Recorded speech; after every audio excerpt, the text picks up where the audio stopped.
communication is essential to everyone, and in this small community, they have open communication. Normally, they can come to an agreement on just about anything, which would explain why they live together so well.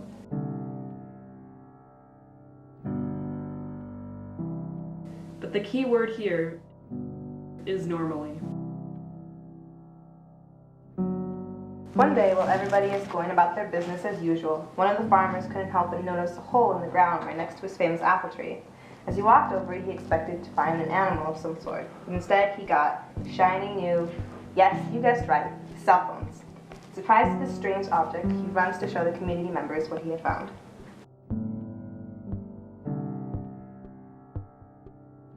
After much debate over the phones and whether the community would change their ways and use the new technology, they decided that this is just one thing they won't be able to agree on. Keeping people calm in this situation proves to be impossible, and the only solution that was left to keep everyone somewhat happy was to split apart. Two separate communities and two separate ways of living. Time goes on. Days, weeks, months, years. Apart from just the time going on and on, the languages go on and on. Languages evolve. Time goes on. Things change. More and more people come along and others pass. The two communities find their own ways to communicate within their community. While one community is still talking to others in person, the other community stops talking to everyone face-to-face altogether. Technology takes over. Children, youth, adults, everyone has cell phones and only communicates through them. This would last for a while, that is, until a problem occurs. Soon, the communities start to run out of things they need the most. One community starts to run out of their resources. They only had enough food and fresh, clean water for only a few more weeks.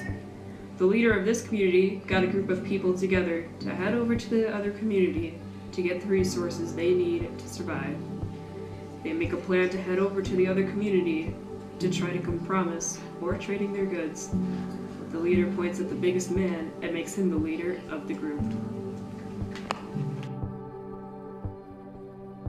The next day, the community's group heads out to locate their long-lost relatives. After searching for what seems like days, they were able to find a community that had to be what they were looking for. The group tries communicating with the leader the way they're used to, but he doesn't seem to care or even know what they're saying.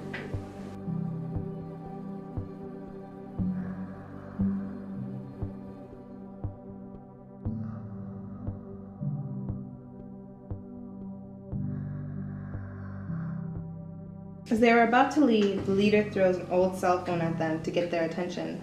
The leader holds up his phone with a picture of food and water showing. The small group cheers and nods. The leader still doesn't know what they're saying, so he tries to tell the small group that he'll get a group together to try and communicate with the other community. After a little while, the small group understands and agrees to meet the next day. The two communities finally meet and sit down to try to figure out what each other is doing. After a while of trying to figure out the opposite communities' ways of communication, they get to the same thought: make a new language they both could use.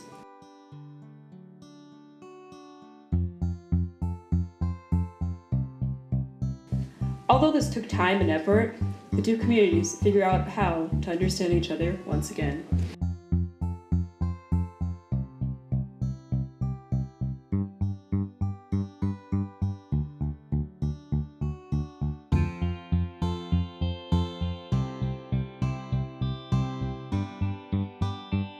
After all was said and done, The two communities were able to survive and advance.